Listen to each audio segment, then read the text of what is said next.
What's going on, NC Youth Academy coaches? We are rocking and rolling here in the start of week 2 of our fall 2018 season. The Premier League season's getting going. A lot of teams are coming off tournaments, or they've set up their matches or their play dates, and we're looking ahead to the Labor Day weekend that's coming up at the end of some training. So let's dive right into those key topics and those themes that are going to impact our players during our training sessions this week. And so when we look at our play 1 portion of this session, or intentional free play, the topic that we're going to look at, our goal is going to be improving our ability to score goals inside the opponent's half as we build up to enter that half. So you notice in these spaces, the actions that we're focusing on are going to be towards the back of the half, and then we're entering into that space. So as we always do, we set our space up based on the number of staff, the players, and the equipment we have. The key themes or the player actions we're looking at are going to be passing or dribbling forward, so that decision and the way we go forward, and then creating passing options when I have the ball or my teammates around me can help me to enable passing options. So we want to ask the questions of, where are they looking with the ball, where can they move to dribble more effectively, to open up dribbling lanes, to create openings or passing options. So looking up, using space, dribble, or passing forward, those are the things that we're thinking about.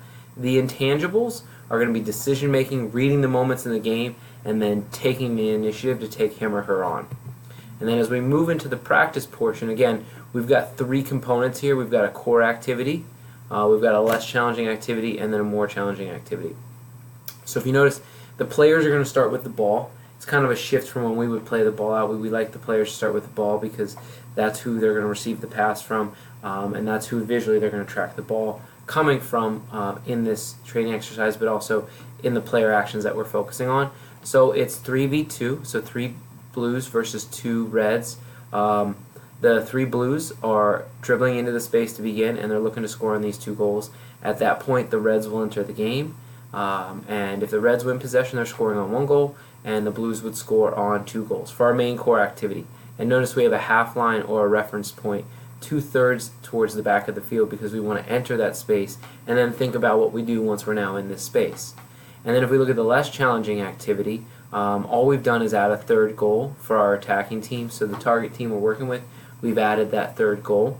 To make it more or most challenging, we've positioned our 3rd player here kind of as an advanced player. So what will happen is the opposition now has 3 players as well. We've gone down to 1 goal for our blue players, 1 goal for the red team, and we'll still carry the ball into this space, but now our player can move if they want off, or we can work with a friend over here, but it's 3v3. And the objective overall is to get beyond the opponent to create chances, and we want to try and focus on those key player actions.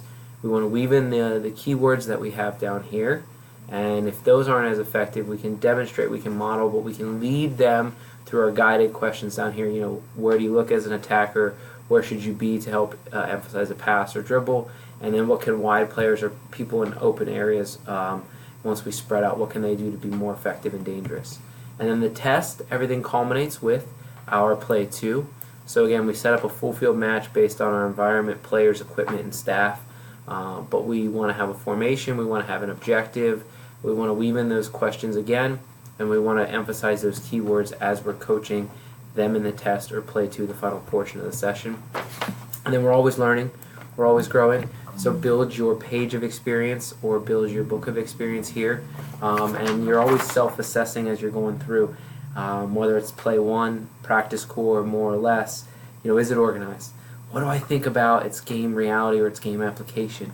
Does it fit? Is it going to look like Saturday or Sunday? How are the actions or the repetitions? Yeah, they're playing, but are they related to the topic? What's the challenge level like? Are there too many goals? Are there too few goals?